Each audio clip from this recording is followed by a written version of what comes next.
Hello everybody, my name is Thor Young. I'm a moderator at Bear Bull Traders and I would like to do a recap on my trade for you today. I had a really fun trade today on AA. It's Alcoa Corporation. I actually haven't really traded this ticker before, but in one of our scanners in BBT, we actually pulled this one out. So for all of you on YouTube, one of the benefits to being over at BBT is we have some in-house scanning stuff that often pops out some good tickers that really gives us some good opportunities.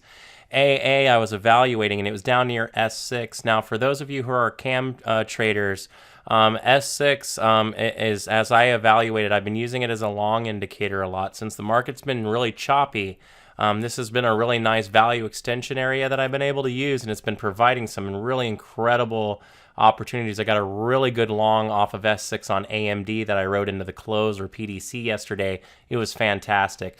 Today, really good trade on AA. So I'm going to talk a little bit about what I liked about AA. I'm also going to talk a little bit more about level 2 as we have been looking at the bullish level 2, which we've still got going on right now.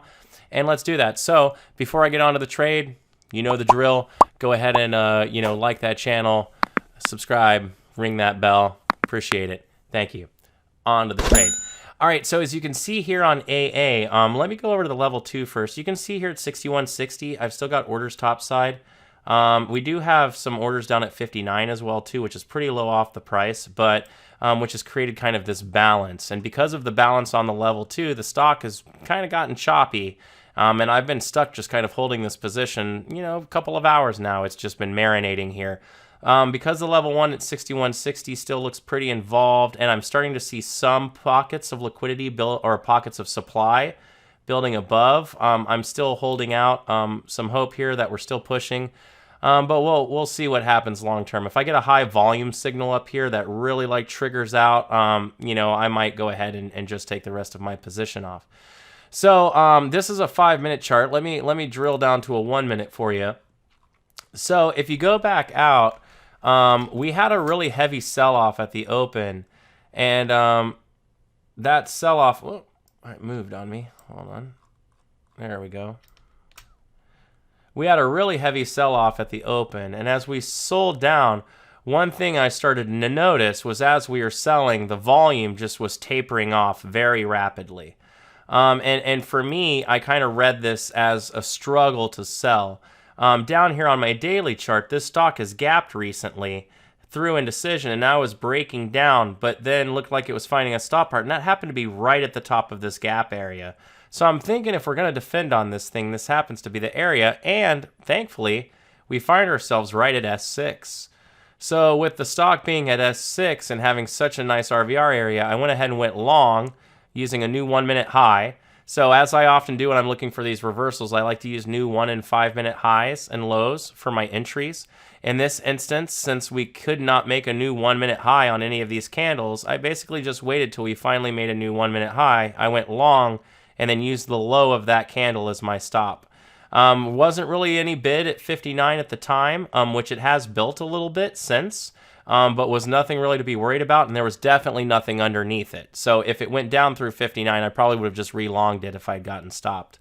But so we went here and we pushed and then got a nice initiation. Volume wasn't quite what I had hoped for on these pushes.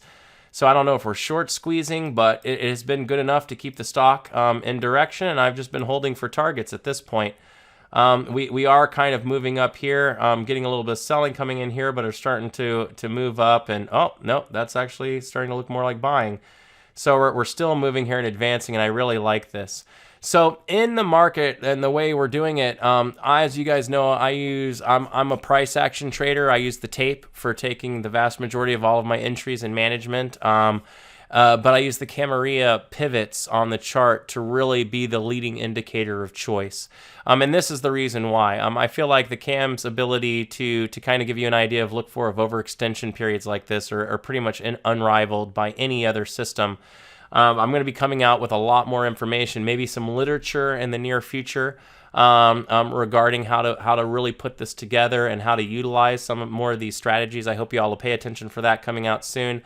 And otherwise, I hope you guys really enjoyed this trade. So far, I'm still in the position. I'm still holding. My next target is up near R3, which will be a really nice traverse to get it all the way up there. And we'll keep going on to this. Any questions, feel free to throw a comment in there. I hope everyone had a great trading day. And as always, y'all, keep it green. Thanks.